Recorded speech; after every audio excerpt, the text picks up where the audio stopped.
నేను ఒక నూతన క్రియ చేస్తున్నాను, ఇప్పుడే అది మొదలుచును. మీరు దాన్ని నాలో చూస్తారా?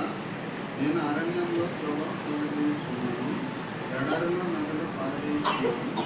నేను ఏర్పరచుకున్న ప్రజలు తాగుటకు అరణ్యంలో నిలుస్తున్నాను, ఎడారిలో నదులు ప్రతిదించున్నాను.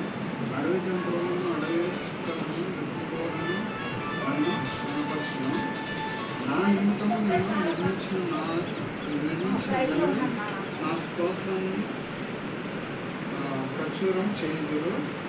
యాకోబు, నువ్వు నాకు మొరపెట్టలేదు, ఇశ్రాయేలు నన్ను వచ్చి నువ్వు విసిక్కితివి కదా.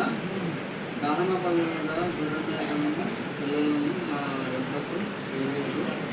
నీ బలుల చేత నన్ను కనపరచలేదు, నైవేద్యములు చేయవలనని నేను అనుమతి పెట్టలేదు, ధూపము వేయవలనని నేను నిన్ను విసిపింపలేదు. నా నిమిత్తము సువాసన గల లవంగపు చెక్కలు నీవు రూపనిచ్చి కొనలేదు, నీ బలిపశువులు రొమ్ము చేత నన్ను ఖర్చుపరచలేదు.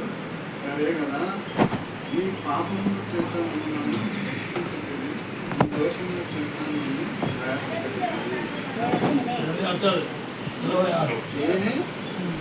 నేను నా చిత్తానుసారంగా నీ అతిక్రమములను తుడిచివేయుచున్నాను.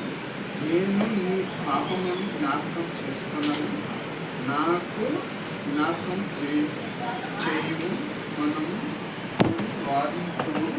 నీవు నీతివంతులుగా తీర్చబడినట్టు నీ వాక్యమును బోధించుము. దేవుడి వాక్యం